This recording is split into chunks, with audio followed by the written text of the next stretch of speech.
Hello. Hello there. Just testing, setting things up. I don't usually use a microphone, but I thought today, because I had quite a few people asking, hello Patrick, happy 70th. My word, that's quite a few years. Well done. So I had quite a few people asking about the setup I'm using at the moment, this little Eurorack rig, and particularly the process that I go through.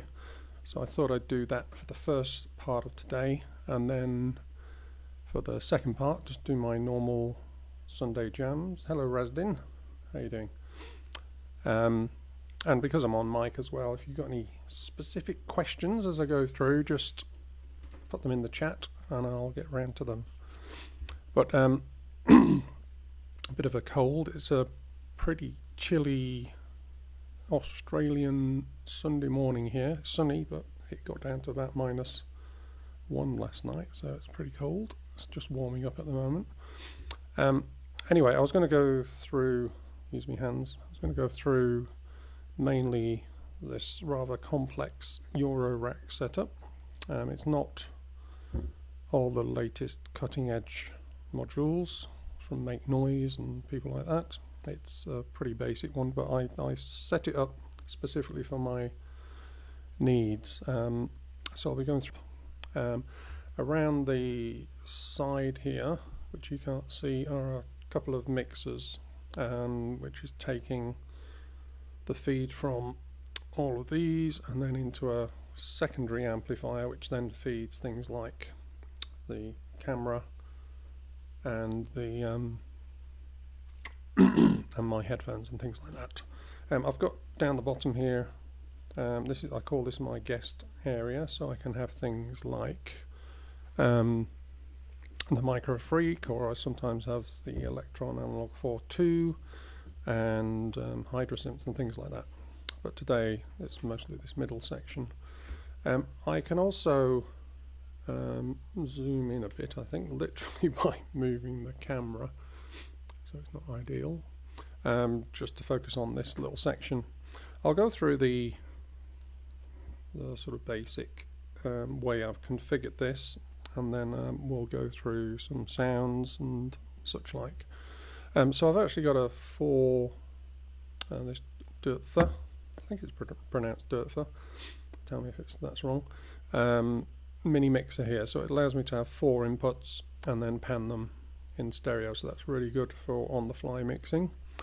The sound modules, or the sound sources I'm using, are a mix of this Behringer 110, which is a really basic analog synth, but it's also got an input which I really like, so I can feed in other modules and white noise and things. And there's this 2-channel twin waves, well, 2-channel dual oscillator twin waves Klavis, which is digital, but it's pretty good for using one of the oscillators as an LFO, which, for those who know, a low frequency oscillator allowing me to modulate other things. Sometimes I cross modulate this, but this is a sound source. Then the other 2 main sound sources are these Doepfer again, miniature synthesizers. So this is a self-contained, usually with Modular you have to have an oscillator, a filter, and then a VCA, a voltage controlled amplifier, and usually 3 modules, but this one's all self-contained. It's only single oscillator, but it's pretty good. So I've got 2 of those because I often use them for different things. I rarely sort of double up on them, but they're pretty good for using in like one for bass and one for leads and things. The only other main sound source I've got on here is this 2 HP Pluck. So this is like a, just move the mic a bit, this is like a sort of guitar-y sounding thing. In fact, as I go through these, I could play them from the keyboard, so I'm just going to quickly connect this bottom keyboard. So that's the 2HP Pluck, which is obviously digital, but it's specifically designed for guitar-y, string sounding things. You can use it for bass things as well. But that's a little, all of the 2HP ones, because on a small Eurorack like this you can squeeze in a lot of those. Before I go into the other utility modules, I'll go through the sort of one of the key sort of flows through here, which is the clock. So I'm actually using this NTS1 at the moment as a master clock, because I can actually press the button and digitally enter the clock, but the clock output from that goes into this, I think it's Synthrotek clock multiplier divider. So it goes into there, which gives me 2 extra clocks, so I can change the speed of various things, and then that is sort of passed through, a bit like MIDI through, into a second one of those, this Synthrotek multiplier divider clock. So I've got 2 more clocks there. It's then passed, and then the sync from that goes into this SQ1. So the Volca drum is really providing me 6 tracks of percussion at the moment.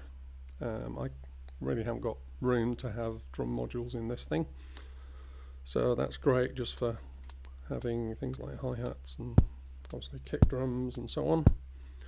2-hand up there, and it's got some nice features. And then the SQ1 is a sequencer at the moment.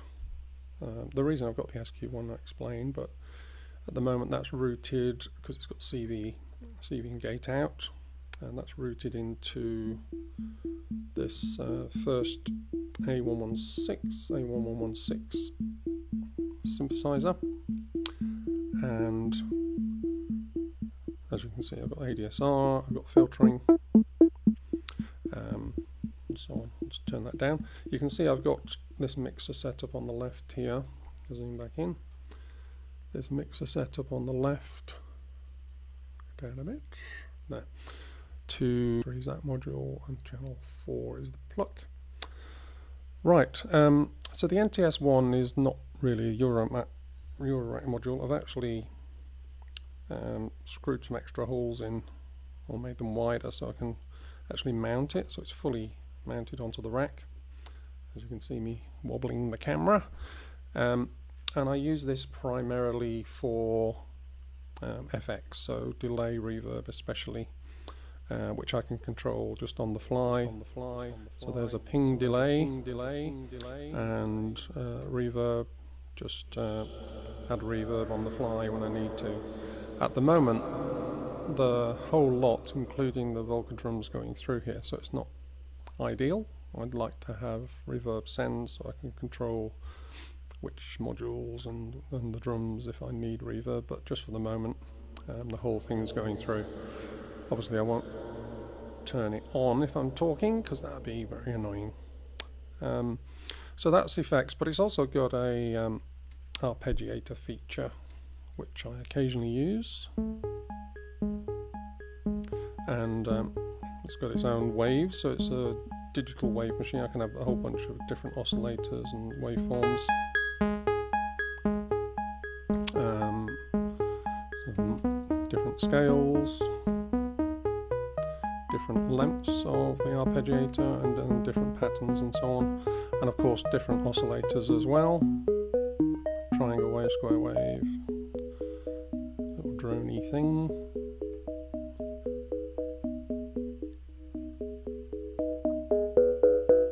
It's quite nice. I might use that later. I'll turn that off. So I can run that as an arpeggiator in sync with everything else. So the clocks are important, like I said, the multi-divs, and it allows me to use these sliders here, which I think you can see, to have slow clocks or fast clocks up to 10 times slower, no, 16 times slower or 16 times faster in various increments. So that's really cool. The other key have a drink. The other key modules for the musical side are the quantizers. So I've got the Doepfer A156 quantizer here, which is actually 2-in-1, and I can control the scales. Go through that in a second. And then one of my favorites is the TipTop quantizer, which, as you can see on here, has got a musical scale. So I actually just set that to A minor, turned off a couple of notes, and then I've got this slider here to allow me to adjust octaves and different pitches and so on. So go through that in a sec.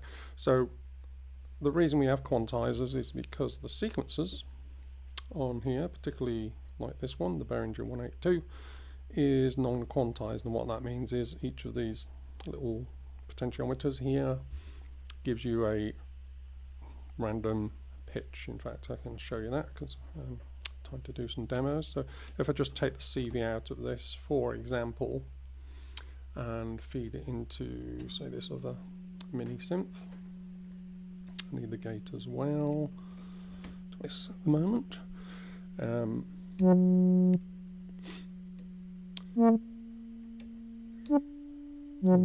the thing on.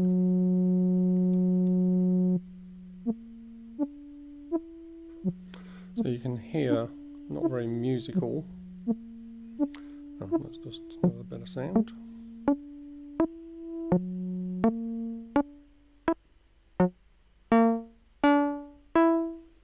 So to make that musical, we take the CV, which is this little guy. So I've got a shorter lead for that. Take the CV, put it through a quantizer, which will then choose the nearest voltage to make it musical based on scales. So now we get, which makes sense when you play a chord with it. So that's why we have quantizers. This turn it down. This Doepfer one is a little dumb in that you can't control notes, different notes that you can have on and off, but this one you can. In terms of smaller scale, so I could just have 2 notes instead of this one, which will take all of the ones on here. I could show you that working, but we'll go through that later. I'll just disconnect because I want to. Whoops! When I go into a piece, I kind of want to show a patch from scratch. That's catchy. Patch from scratch. The other types of modules on here, I've got 2 of them. I tend to double up on a couple of these things because they're super useful. And one of them is this Doepfer A1182 noise random CV. So there's 2 of them here. There's a vintage version, the black one, and then this normal silver one. Which one can you see better? Probably that one. So this has got 5 different things out, which I can use quite a lot. Certainly 3 of them most of the time. So one of them is a random CV, and that just I can show you what that sounds like. It's kind of a weird thing. Probably need a gate, so I'll use that sound over there instead. Sorry about this, just to show you what a random CV is. In fact, I'll use that one.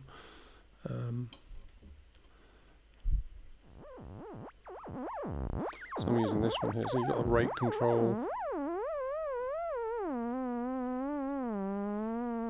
And you can see it's just randomly generating based on sort of white noise, sampling white noise randomly. And it doesn't sound very musical. When we feed that into a quantizer, and this really shows you what a quantizer does, if this lead will reach.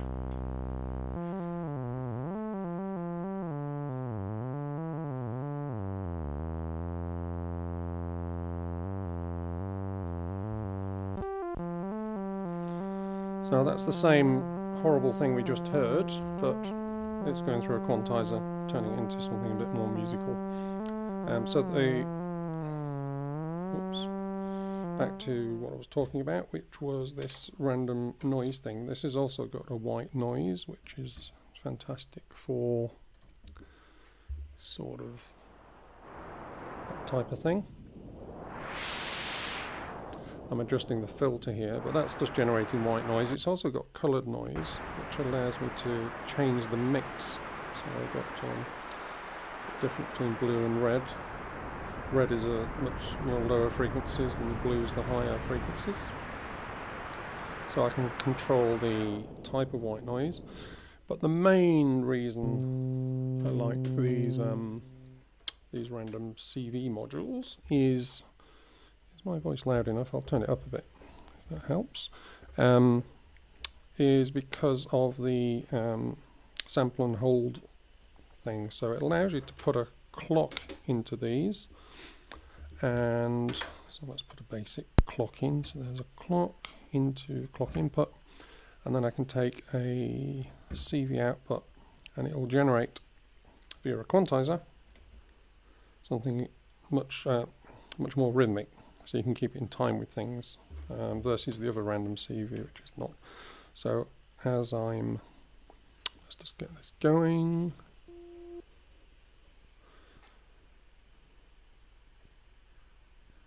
So this is sample and hold. That should be.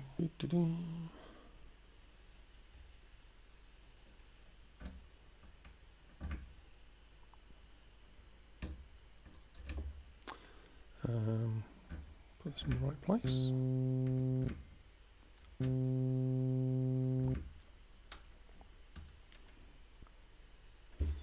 Okay. Try a different clock, see if it helps. So that's the clock input, random CV out, and then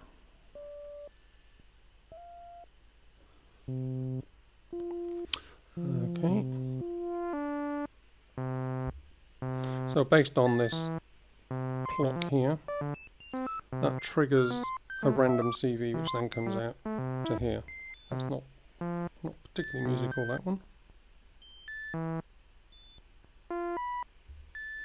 And you can control the range, the frequencies based on the mix of red and blue here.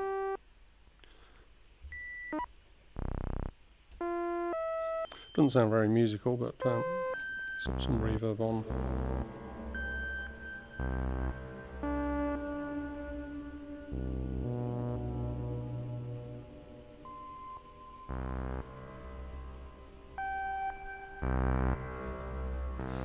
Okay, get rid of the reverb.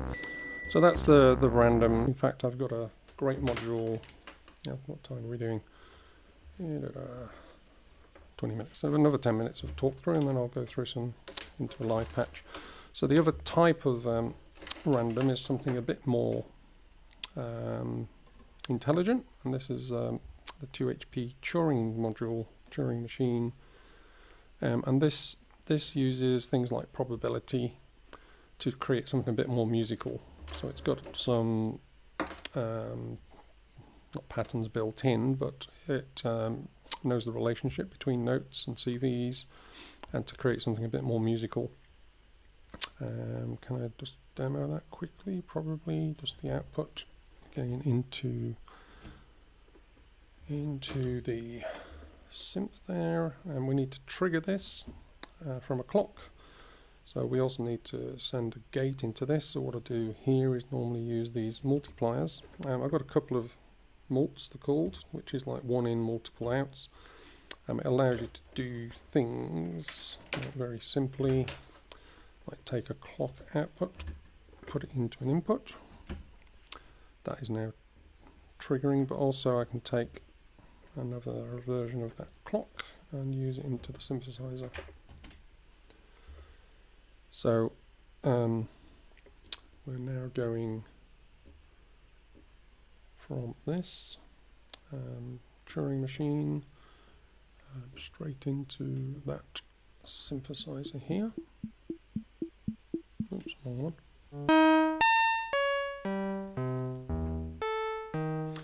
And we've got various controls. We've got like the output range, we've got how many steps in the sequence, and then we've got this probability thing here, which is, if I turn it full right, the probability of it changing is 0. If I turn it full to the left, the probability is 100%, so it's constantly changing. So that doesn't, again, sound musical. So what I normally do with this one, when I talk about in the live patch, is we put it into a quantizer and then take the quantized output of that into the synth. So now you can see this TipTop quantizer in action. I've got control over what notes play. So if I just want it to, for example, play E and A based on so it's only going to play the two notes. I could add in an F, add in a C, and obviously a bit of delay. It comes to life, that one. I can speed the clock up.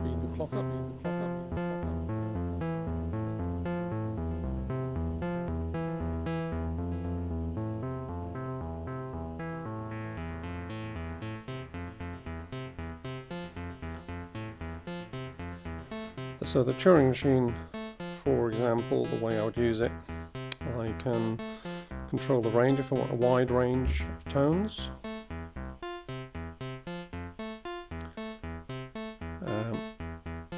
Shorter steps, sequence, so I think it goes from 1 step, which is that one, through to 32 steps. And I think the way I've been using it is, once I've found a nice sort of sequence, I'll turn the percentage off of any change, and that will sort of lock in a sequence if I like. And so let's choose that. So it's not as musical as I'd like. For example, I'll just go from this one, and let's put the clock of that into the trigger. So this sequencer is much more musical in that you can control the notes.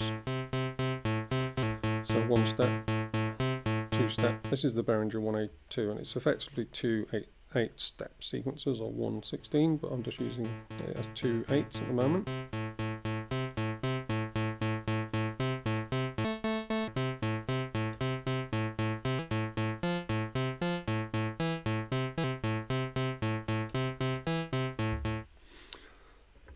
Right, so that's the multi. Let's de-patch that, because I want to go through the sort of process from scratch in terms of like building up a track. And I don't want the patch leads hanging around. I've got a little patch lead hanger on the side here, which kind of works for me. It's not particularly good when the computer's there. Right, so the only other thing is modulation. So obviously sounds, particularly like these analog synths, sound a bit boring without any modulation, and modulation can take various forms. So let's just use the keyboard in here. A typical example of modulation would be CV to control the filter. So with this keyboard, let's take that round the back. It's a bit fiddly. So this keyboard can output CV. It's the Keith Macmillan QuNexus, which is great. It's also got this lovely little feature for pitch modulation, which is the tilt on the keys. It's a bit like Aftertouch.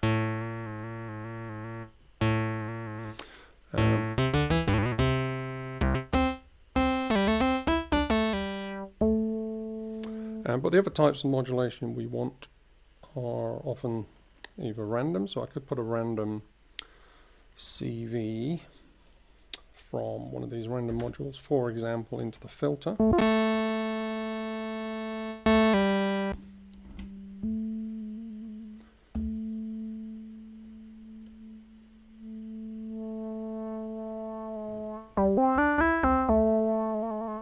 And it gives it bit of variation, or you can use a standard LFO for, say for example, the filter or the FM. You've got rate control.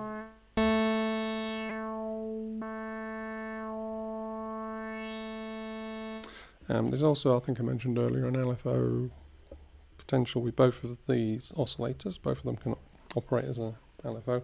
A typical use of an LFO would be, for example, into something like white noise to create that seashore effect. So I'll take the random from down here, put it into the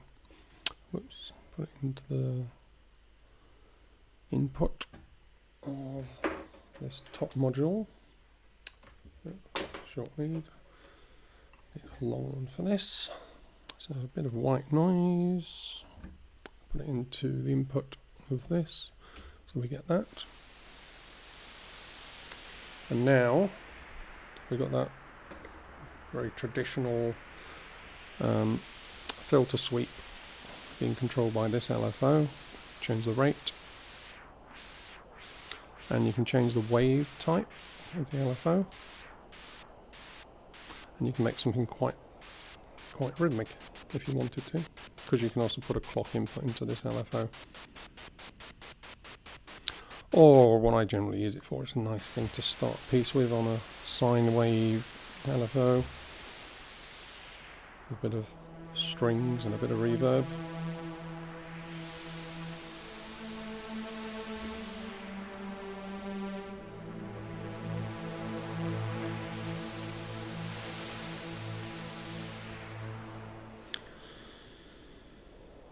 Very Jean-Michel Jarre type thing.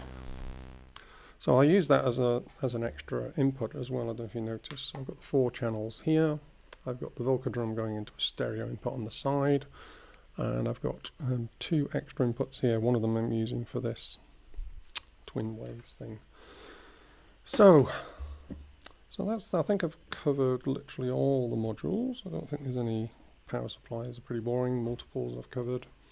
Random noises, yeah. So it's a pretty simple setup. It's not like I said, the make noise world of maths and plaids and things like that, which are quite complex.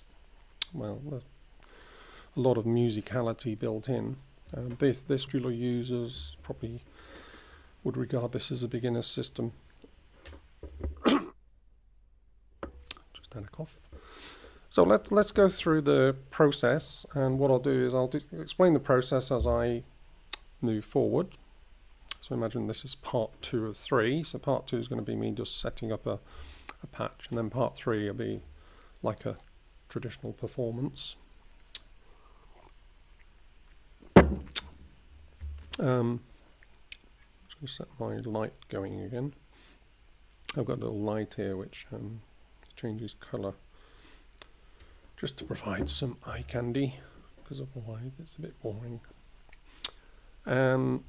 Right, so what would it do to start a patch? Well, because I've got lots of things available, so first of all, nothing's patched here apart from the sound outputs of each of the modules. I've got, like, they're all going into the mixer, so there's like 4 going into this mixer.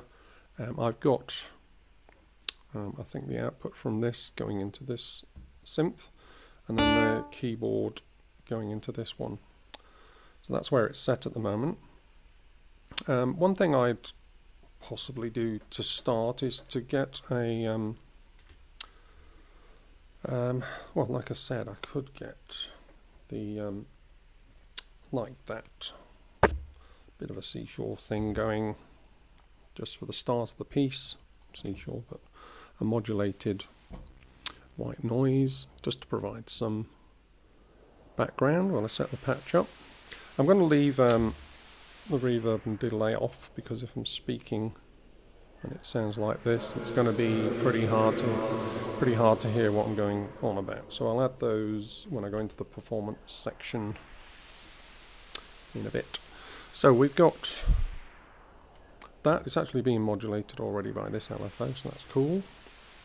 So I'd probably start that with some sound effects. I'd often program the different sounds on here. So I think of, for example,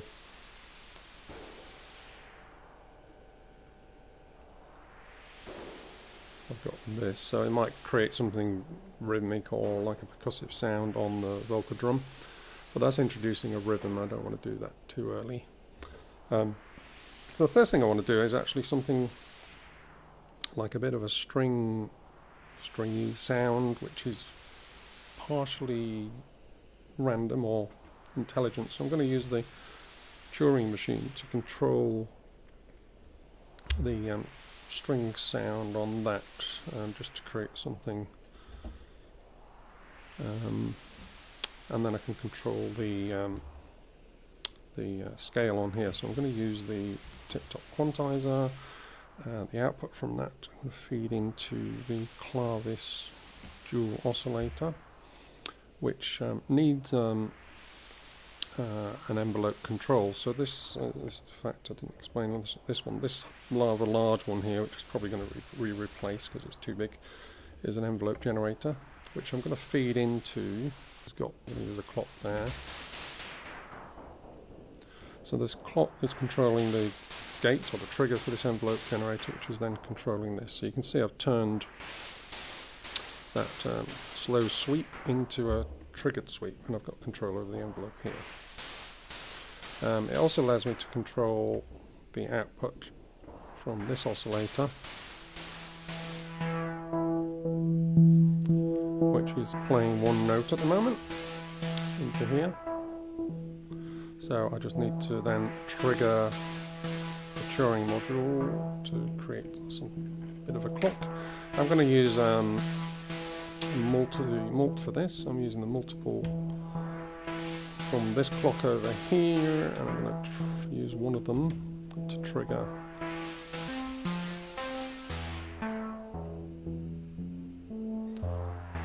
and it's quite fast. I don't want it that fast, so I can use the slow clock.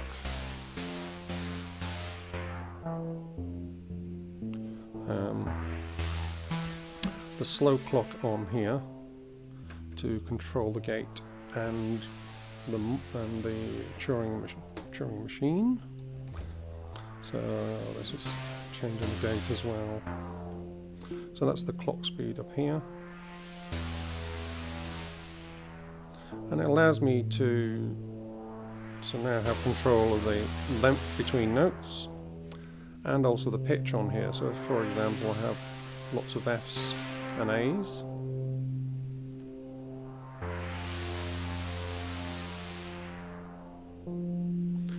obviously if I put a bit of reverb on. Oh hi, the producer TM, the producer TM, what's your real name?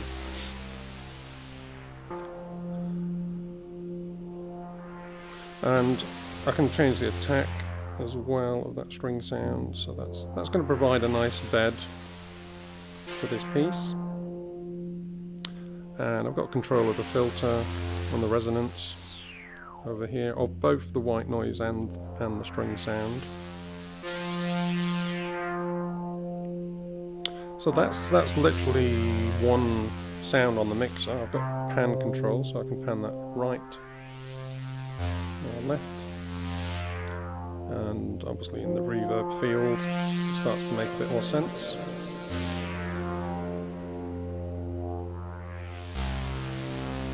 Let's go on to a second sound now. So I actually want, I think the Pluck, I want this sort of a guitar-y Pluck thing going on. So I'm going to use the Behringer 182 sequencer. I'm going to use the CV out of that into the Doepfer, just to quantize it, and then the output of that into the CV in of the Pluck, and then I need to trigger that. I'm going to use the gate out of the sequencer itself. This allows me to trigger per step on here. That's me triggering manually.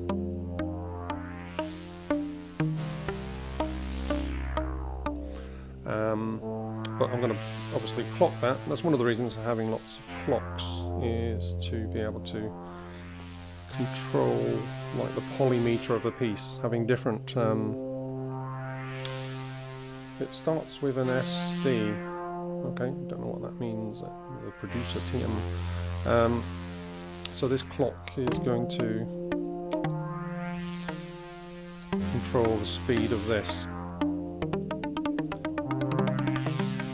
I want something a bit musical, so I'm just going to start with, let's just try 2.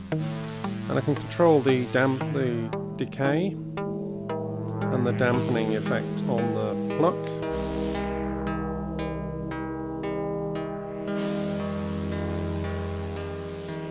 I'm controlling the volume on the left here and the pan position. I'll put these 2 first sounds left and right.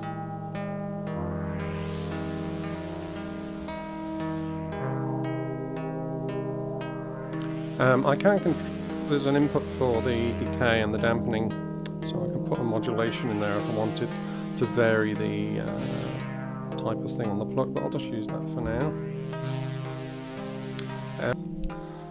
Tell me if the voice disappears behind all this.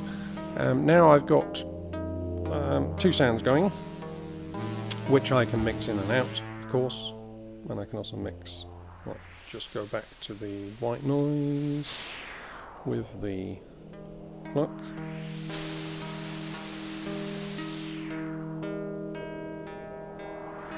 And so on. Another sound I'm going to introduce in sync is using the SQ1 sequencer up here. I'm going to feed that, I've already fed it actually, into this first synthesizer. This SQ1 is fixed tuning, it's actually a G minor, not C minor, so it's got a natural in it, so it's a G minor scale. So I've actually, using the G minor, I've tuned this one up a tone so that it plays in A minor. So let's just hear that.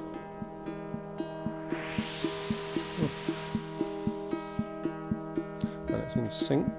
Well, it's partially in sync. I've still not got this super locked on, but that is. Sounds like time from Dark Side of the Moon. Slightly out of tune actually.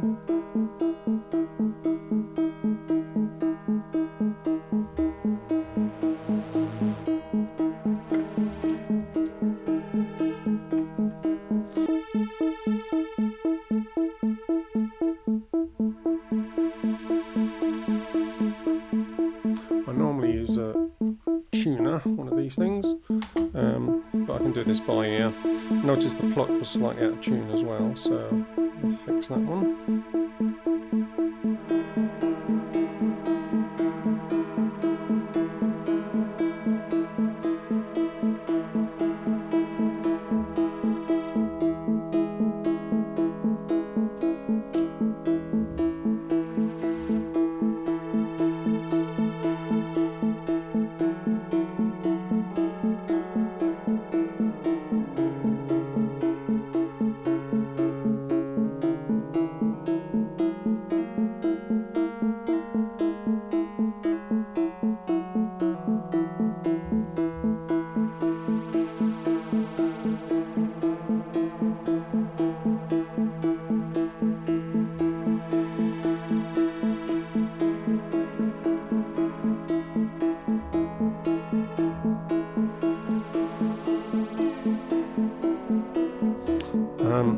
So what I'm doing, to explain what's going on, I'm just making sure that this sequencer, the 182, is playing a proper well, in this case an A minor scale, so I'm just using my fixed tuned keyboard down here.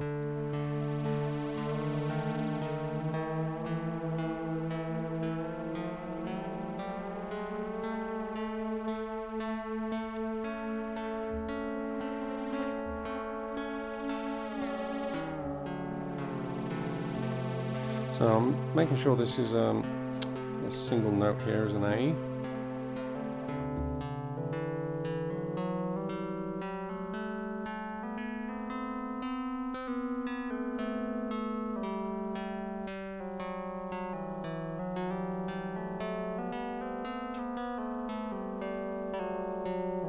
So that's an A.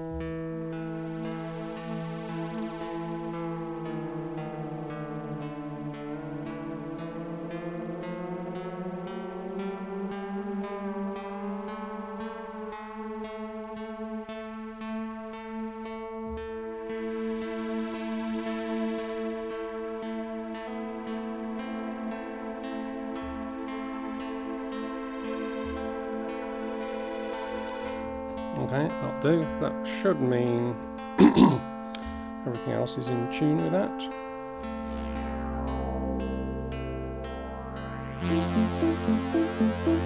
Yeah, so I just added the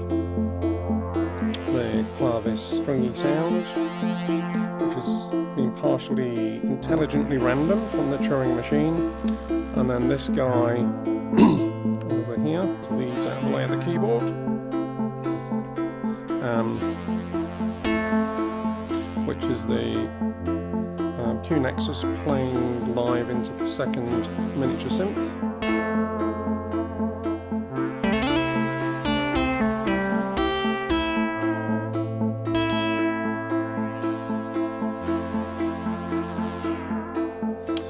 Okay, this needs getting a bit annoying, so I'm just going to do a bit of jiggery pokery to get that one.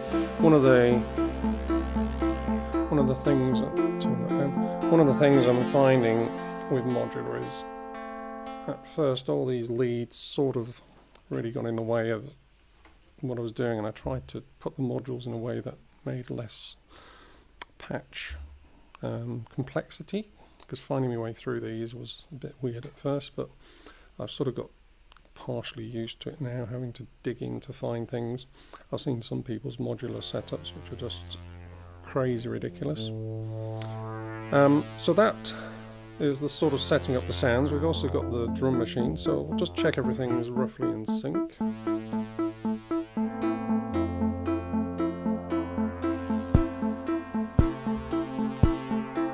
Remember, the clock is going from here, from the NTS1 into the two clocks here, and then out to the Volca drum, which is last in the sequence.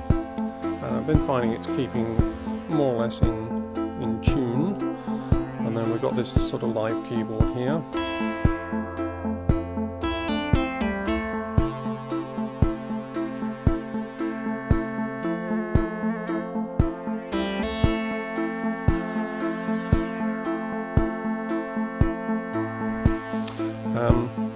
One thing I didn't mention is the reason I'm using the SQ1, which is feeding this guy, so this is live, is things like active step, which is a really good feature. So I can do polymeter type things, so that's just playing sort of quavers at the moment.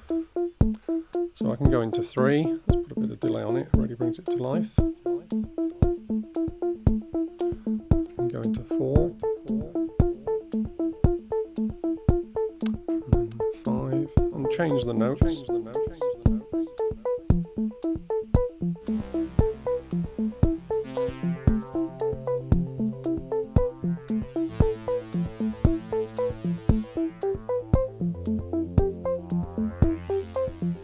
So you can see that becomes a nice little performance. Oops, delay off. Nice little performance device using the active step on that one. And then, so I haven't used a lot of modulation at the moment. I'll probably add those as we go into the piece. Turn that one off. So yeah, let's go into it. I'll probably use this MicroFreak down the bottom, like I said, for some chordal things throughout the piece. So hopefully that's been useful. I haven't had any technical questions, which is great. So we're going to part 3 now, which is the piece. So I'm going to turn off my mic here, down here, and then just do a performance. We're sort of 45 minutes in, so fingers crossed I don't go on too long. I've got my photo gallery to open in a minute. But thanks for listening, and yeah, give a like or a thumbs up and all that sort of stuff. It'd be really nice. So off we go.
Okay, thanks for listening. Just turn off the effects. Thanks for listening, and hope to see you next week about the same time. Any questions, add them to the video when it goes live versus this live, only once it gets archived. Okay, thanks very much. See you. Take care.